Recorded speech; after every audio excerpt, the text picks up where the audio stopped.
You had a viral video happen where it hit 1 million views on Instagram, and it was a video of you using your white cane, and you were going through like an intersection, and like one, like what made you decide to film that reel, and then two, what did you learn from the comments, because the comments were kind of wild on that one. Yeah. Okay. So the reason why I took footage is I do a lot of walking. I don't live that far away from that intersection. And I was walking, I think I was walking to a CVS. It's just right there at the corner. But I just get tired of these cars blocking the pedestrian crosswalk. I mean, come on, guys. And I used to drive, and I'm sure I've done that before too.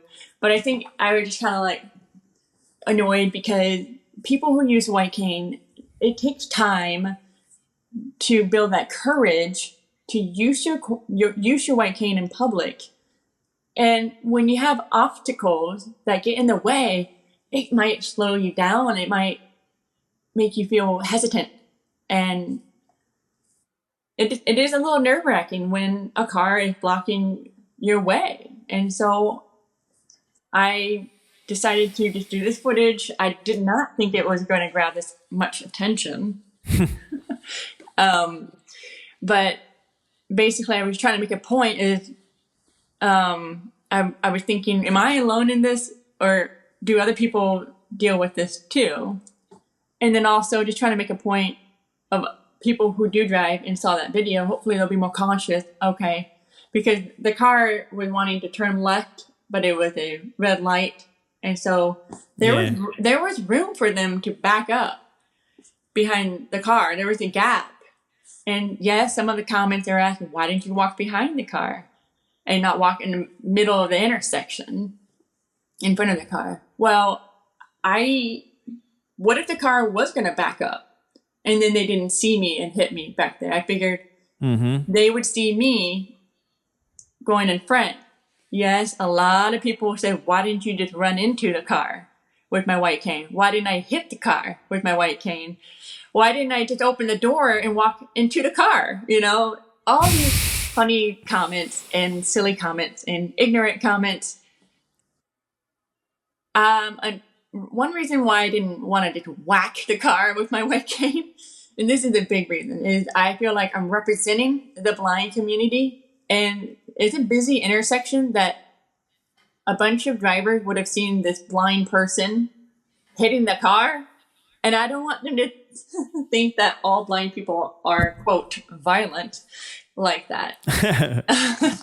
So, I mean, there's a lot of different ways I could have handled this situation. One, I could have not crashed and waited for the next cycle, but every other car would have been blocking the pedestrian crosswalk. I'm trying to say that it happens all the time. And okay. So that's why I just felt like making a video. So the comments that people were making, I actually didn't read them all. There's over 2,000 comments, and I didn't want to waste my time, especially some of the, it only took a couple hurtful comments to tell me not worth reading the rest of the comments. Yeah. You know, a lot of them were claiming that I was a fake. I wish I was faking. And they're saying you're faking because you're still able to see the car, and that if you were truly blind, you wouldn't have seen the car. Right. Is what the comments insinuate. Yeah, that's kind of what I wanted to bring this up because, you know, and this is tried and true, and it's almost overly said, you know, in the community, but there's a reason for it. But you know, the blindness is a spectrum phrase is really, if you want to be honest about it, only truly known in the blind, visually impaired community. So it's a message our community is trying to put out there to kind of educate people, so people don't make those comments and understand that, hey, you know, you're working with a small field of vision, so you need the white cane. But yes, you need the white cane, but you also could see that the car was blocking the intersection. And so it's hard for people to wrap their mind around. I don't know. But yeah, that phrase is great for explaining that. But so after that video blew up, I did not comment on a single comment Mm-hmm. because I knew I had my community. They had my back, and a lot of them were replying. They got quite invested, but honestly, maybe one day I'll go back and I'll read over 2,000 comments, and maybe I'll reply to some. But maybe that's for a day when I feel like making sure I'm not all tense. I'll make sure maybe I'll take a drink or two, make sure I'm chill, relax, and maybe I'll sit with a friend and we'll go through it together. And I don't know, but so after that video blew up, I decided to create another reel, and I did a side-by-side video, the exact same video that I had posted, but it's a split video. The left video was the regular video, normal vision. The right video was the tunnel vision, like a person who has RP. So you can see a very little bit of the car scanning here and there. Mm-hmm. And I think there were no mean comments on that video. So hopefully that video gave people perspective and they learned something about, blindness is a spectrum.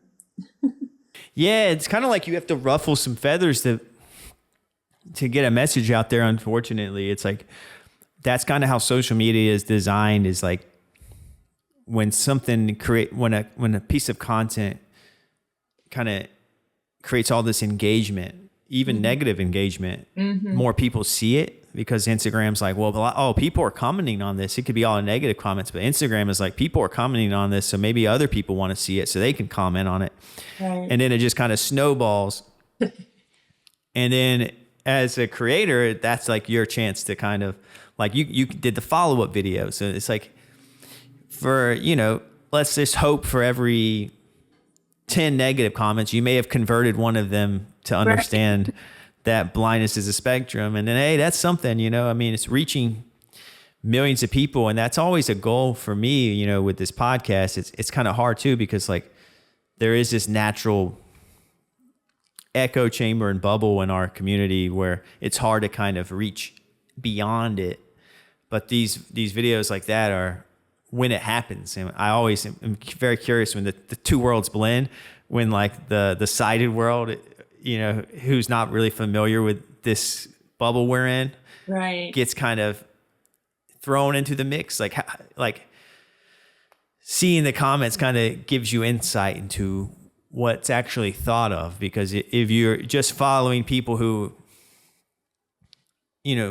understand blindness is a spectrum and they're always talking about it, then you're going to have this false illusion when you're scrolling, like, hey, everyone understands blindness is a spectrum.